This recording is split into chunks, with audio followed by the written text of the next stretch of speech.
My brothers and my sisters, I need to speak with you today about something that no one wants to admit out loud.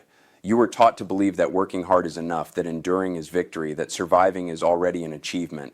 And I am here standing before you at this moment to say that these lies keep our people chained in a way that no law I help secure can set free. The most dangerous failure that a black man or black woman can face doesn't come from the hands of those who oppress them, but from the silent acceptance that the minimum is all they deserve. I have seen our people build entire nations with their own hands and yet accept crumbs as payment. I've seen men and women capable of leading empires settle for positions that don't even respect their humanity. And the most painful part, the one that makes me feel I fought for only half of freedom, is that many of you believe this is the only possible reality. You believe that fighting for more is forgetting where you came from, that demanding full respect is arrogance. But I tell you today, with the same conviction I had in every march, in every speech, in every moment, when I put my life at risk for our freedom, accepting less than you deserve is not humility. It is betrayal against yourselves. I fought so you could sit where you wanted, study where you wanted, work where you wanted, but now I see that the system no longer needs to put chains on your wrists because you yourselves have learned to put them on your minds. It no longer needs to keep you out of certain spaces because you've already decided you don't belong there. It no longer needs to tell you that you're not enough because you've already repeated that lie to yourself so many times that it became truth. And this is the cruelest slavery of all, the one that happens from within, the one I cannot free with marches or speeches, the one only you can break. But I came here today to bring a different message. I came to say that the minimum for not being a failure has nothing to do with money, status, or external recognition. It has to do with the internal refusal to continue living below what you know you're capable of. I didn't just dream of equality in laws, I dreamed of equality in how you see yourselves. And the time has come for you to stop reacting to the world and start responding to it with the dignity of those who know exactly who they are. The minimum necessary for a black man or black woman not to be considered a failure is not in the external achievements that the world values. It's not in the job title, the diploma, the car, or home ownership. The minimum begins at a silent point where survival ceases to be enough, and that point doesn't arrive with lack of food or shelter, but with the internal acceptance that living by reacting to chaos is the maximum that can be achieved. Many have learned to adapt to disrespect as if it were a natural part of existence. Structural racism doesn't need to shout to destroy, it whispers daily until a person accepts the minimum as a ceiling, until they normalize being treated as less, until they confuse resistance with inevitable destiny. This is the first failure, the most dangerous of all, because it doesn't appear in statistics or news reports, but corrodes from within until someone forgets who they really are. The story of those who escape this failure begins the moment they realize that continuing to react to everything all the time is a slow form of giving up on themselves, reacting to racism, to disrespect, to exclusion, to symbolic and real violence consumes vital energy that should be building something greater. And in this cycle of constant reaction, the person loses the capacity to respond with intention, to choose their battles, to lead their own life instead of just surviving it. The failure here is not external. It's not what others see or judge. The failure is internal, discrete, trained over time through the repetition of patterns that were imposed as truth. It's accepting that a black person's place is always to prove value, always to carry twice the weight to receive half the recognition, always to mold themselves to what the system expects instead of defining their own terms of existence.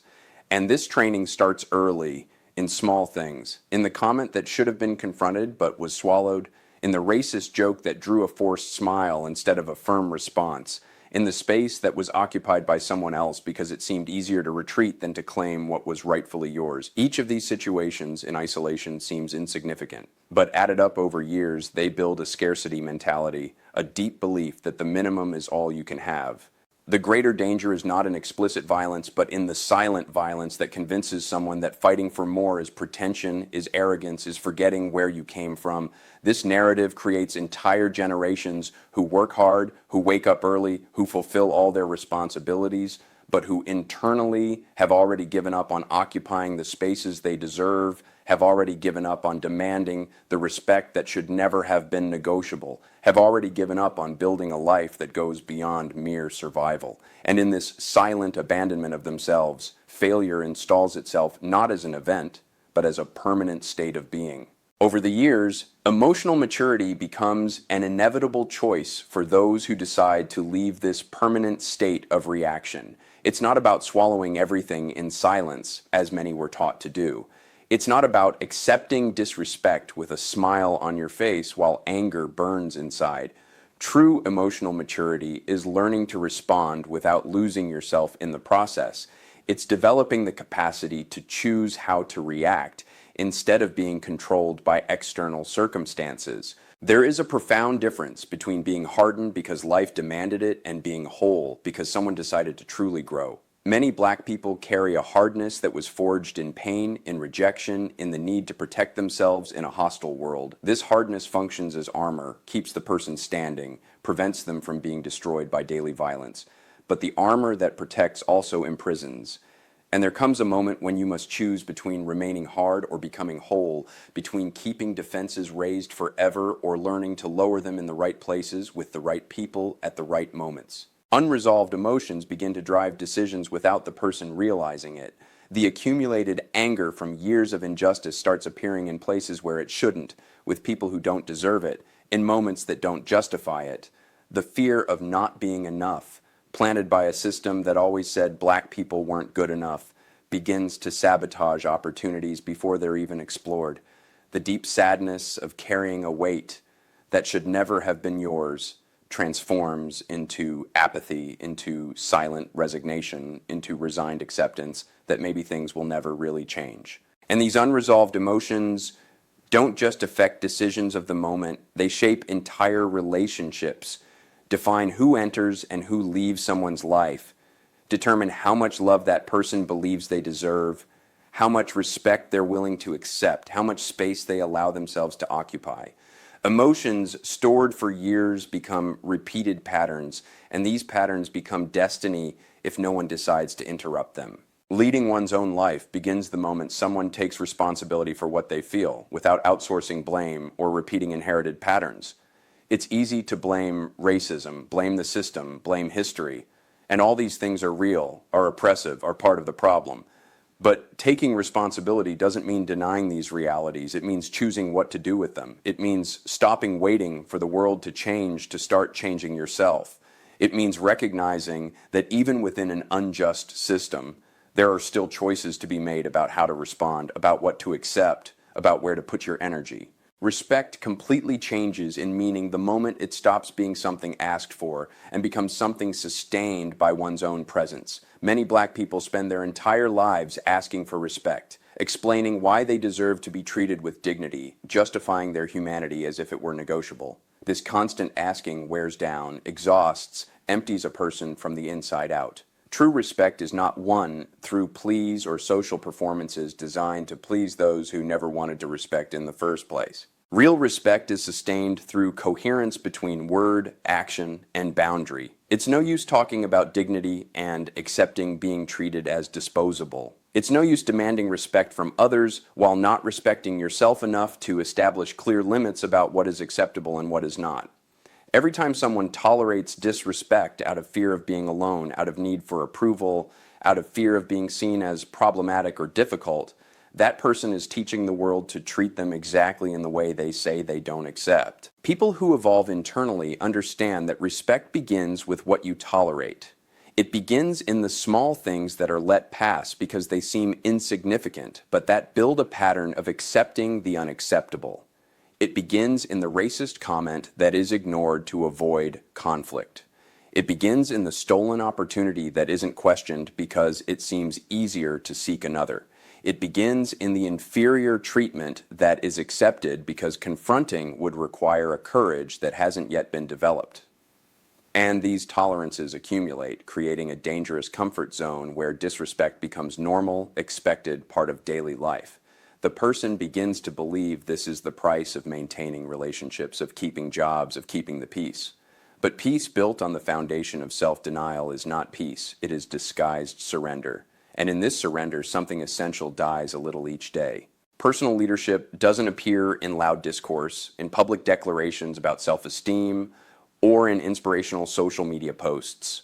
True personal leadership appears in the silent constancy of those who know who they are and don't negotiate that with anyone. It appears in the capacity to say no without guilt, to establish boundaries without fear, to withdraw from spaces that don't honor your presence without needing to explain or justify that choice to anyone. The person who leads their own life doesn't need to convince others of their value because they themselves are already convinced. They don't need to prove anything because they've already understood that those who need proof will never truly believe. They don't need to fight for crumbs of recognition because they've already decided they deserve the complete banquet or prefer to eat alone rather than accept the leftovers the system offers. Personal evolution demands a price that few are willing to pay at the beginning, and that price is abandoning old versions of yourself that no longer serve. Some of these versions were necessary to survive at certain moments in life. The version that learned to be silent to avoid punishment. The version that learned to smile even while feeling anger so as not to be seen as aggressive. The version that learned to make itself small so as not to bother, so as not to occupy too much space, so as not to give the impression of wanting more than was destined for them. These versions were armor-built in times of war, and they served their purpose well. But the problem begins after the war, in peace, in the moment when these defenses stop protecting and start imprisoning. The person continues behaving as if they were still under attack even in safe environments, continues silencing themselves even in spaces where their voice would be welcome, continues diminishing themselves even before people who would respect them if they showed themselves completely. Other versions weren't even consciously chosen. They were just automatic defenses that became prisons over time. The distrust that became an inability to trust anyone, the forced independence that became a refusal to ask for help even when necessary, the strength constantly displayed that became an inability to show vulnerability, to admit weakness, to recognize that it's not always possible to carry everything alone. Growing requires confronting the comfort of the known, even when that known hurts less than the uncertainty of the new. Many people prefer to stay in situations that diminish them because at least they know what to expect. The abusive relationship is familiar, so it seems safer than risking being alone. The job that doesn't value them is predictable, so it seems less frightening than seeking something better and facing possible rejections. The cycle of self-sabotage is known, so it seems less threatening than building something new and dealing with the fear of losing it. At this stage of evolution, there's no audience or applause. No one sees the internal battles that are happening. No one witnesses the solitary decisions made at 3 a.m, the difficult conversations someone has with themselves, the old patterns being dismantled one by one, the limiting beliefs being questioned and replaced with truer ones. External changes take time to appear because real transformation happens from within first. The person may be going through the most intense growth process of their life, and no one around them notices any difference for months. But internally, everything is being reorganized, priorities being redefined, boundaries being established, tolerances being revised, and these internal changes, invisible to the world, are the ones that matter most because they will determine the direction of everything that comes after. Internal growth, after being consolidated through repeated decisions over time, completely transforms how someone presents themselves in the world. The presence changes in a subtle but undeniable way. The gaze becomes firmer, not through aggression, but through certainty of who one is. The listening becomes more selective, not through arrogance, but through awareness that not every opinion deserves space in the mind of someone who is building something greater.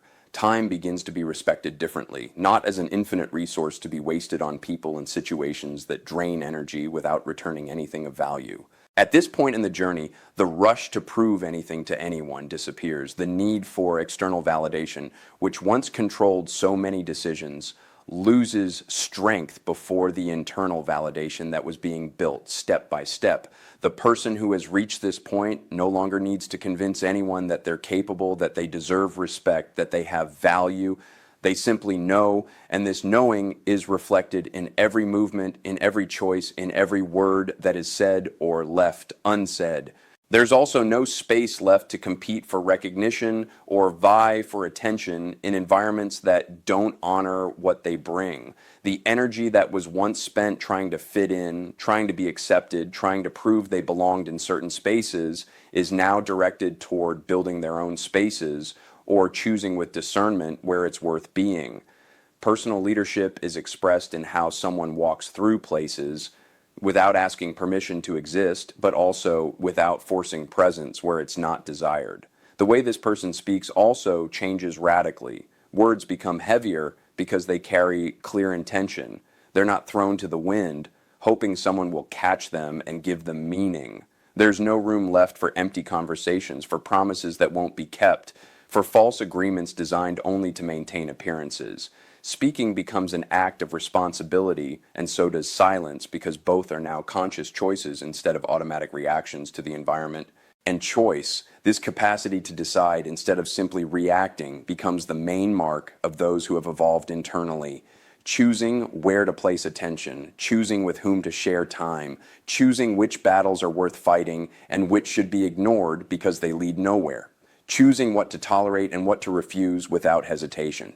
Each of these choices, repeated consistently, builds a completely different life from the one lived in the automatic mode of survival. The minimum, then, takes on a totally new meaning. It stops being scarcity imposed by external or internal limitations and becomes the solid foundation upon which everything is built. The minimum is no longer accepting crumbs of respect. It's establishing that total respect is the non-negotiable starting point. The minimum is no longer surviving the day, it's living each moment with intention.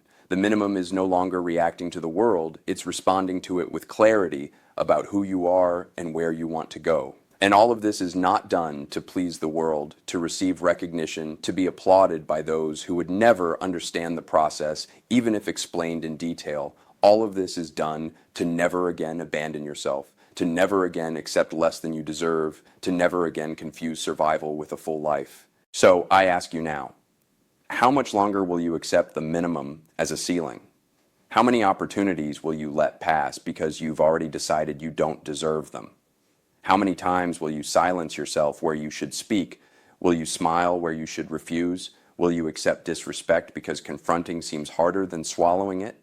The change I fought to achieve in the streets is only completed with the change you decide to make from within. No one can do this for you. No law, no movement, no leader. This is the loneliest and most important battle of all, and it begins the moment you stop reacting and start responding with clear intention about who you are and what you deserve. If this message touched something in you, if you recognized yourself at some point in what I said, then don't let it die here. Subscribe to this channel, activate notifications, because we will continue talking about personal development, leadership, and real growth. The path is long, but you don't have to walk it alone. See you in the next video.